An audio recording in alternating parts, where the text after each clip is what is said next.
पश्चिम बंगाल विधानसभा चुनाव के नतीजे आने के बाद से राज्य में हिंसा का माहौल बना हुआ है। बंगाल में चुनावी नतीजे घोषित होने के बाद से ही राज्य में आगजनी और हिंसा की खबरें आ रही हैं। भारतीय जनता पार्टी ने आरोप लगाया है कि उसके कई कार्यकर्ताओं की हत्या हो गई है। मंगलवार को बंगाल के राज्यपाल जगदीप धनखड़ ने बताया कि इसे लेकर प्रधानमंत्री मोदी ने उन्हें कॉल किया है। धनखड़ ने बताया है कि पीएम मोदी ने फोन कर बंगाल में कानून व्यवस्था को लेकर चिंता जताई है। अमेरिका, रूस, ब्रिटेन समेत कई देश भारत को चिकित्सा मदद की खेप भेज रहे हैं। इसी बीच एआईएमआईएम के सुप्रीमो और सांसद असदुद्दीन ओवैसी ने अंतर्राष्ट्रीय मदद के देश में वितरण को लेकर सवाल उठाते हुए मोदी सरकार पर निशाना साधा है।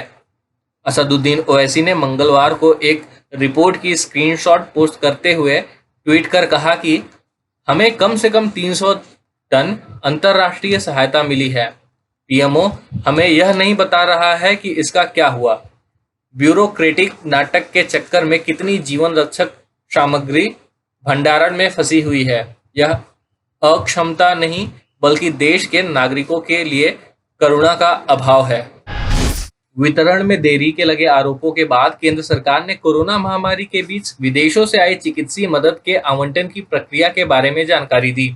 आलोचकों ने मेडिकल मदद के आवंटन में पारदर्शिता की कमी और लाल फीताशाही का आरोप लगाया। यहां तक कि अमेरिका में व्हाइट हाउस की ब्रीफिंग के दौरान भी इस पर सवाल उठे थे। दिल्ली हाई कोर्ट में भी सोमवार को इस मसले का जिक्र हुआ था। एक अस्पताल ने दावा किया था कि करीब 3000 ऑक्सीजन कॉन्सेंट्रेटर्स की बेहद जरूरत है, लेकिन यह कस्टम डिपार्टमेंट के पास है। इस बीच सरकार ने कोविड से संबंधित सामग्री के क्लियरेंस में भी देर से इनकार किया है। आईपीएल खेल रहे खिलाड़ियों में कोरोना के संक्रमण होने की खबर के सामने आने के बाद बीसीसीआई ने आईपीएल को अनिश्चित काल के लिए टाल दिया है। आईपीएल चेयरमैन ब्रिजेश पटेल ने इस बात की जानकारी साझा की है। बता दें कि केकेआर की टीम के बाद अब हैदराबाद टीम के खिलाड़ी भी कोरोना की चपेट में आ गए हैं। हैदराबाद के खिलाड़ी को कोरोना पॉजिटिव होने पर पूरी टीम आइसोलेशन में चली गई है।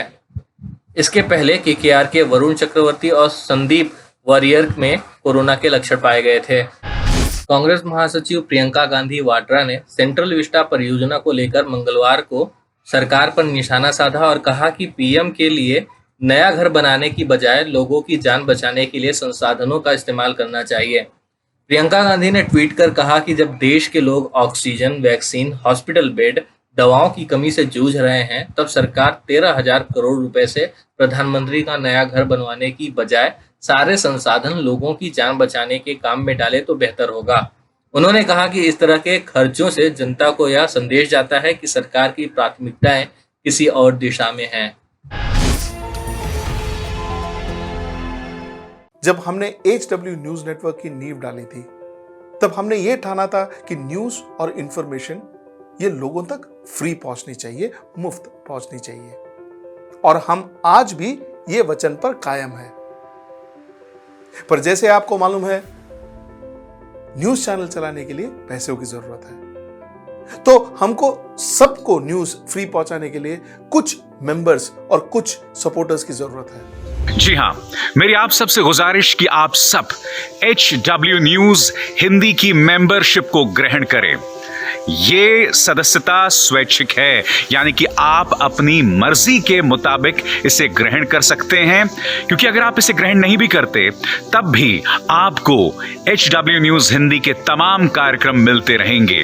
मगर अगर आप चाहते हैं कि आजाद न्यूज जो है वो मजबूत हो, अगर आप चाहते हैं कि वो न्यूज जो सत्ता से सवाल पूछती है वो मजबूत हो, तो जरूर बने HW न्यूज हिंदी के सदस्य। जो लोग हमारे 89 रुपए प्रति महीने वाले कार्यक्रम से जुड़ेंगे, उनके लिए HW न्यूज का बैच विश मिलेगा।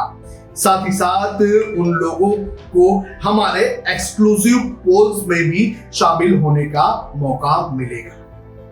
इसके अलावा हमारा जो दूसरा मेंबरशिप कार्यक्रम है वो 199 रुपीस प्रति महीने का है, यानी कि 199 रुपए प्रति महीने। और इस प्रोग्राम में हमारे जो मेंबर्स हैं उन्हें 99 रुपए के प्रोग्राम वाले सभी चीजें तो मिलेंगी। इसके अलावा बिजनेस से जुड़ी हुई बातें भी हम करेंगे। हमारे एक्सपर्ट अखिलेश भार्गव से आप बिजनेस से जुड़े हुए अपने सवाल भी पूछ सकते हैं। हम उम्मीद करेंगे कि आप इस निष्पक्ष पत्रकारिता की राह में हमें पूरी तरह से योगदान देंगे।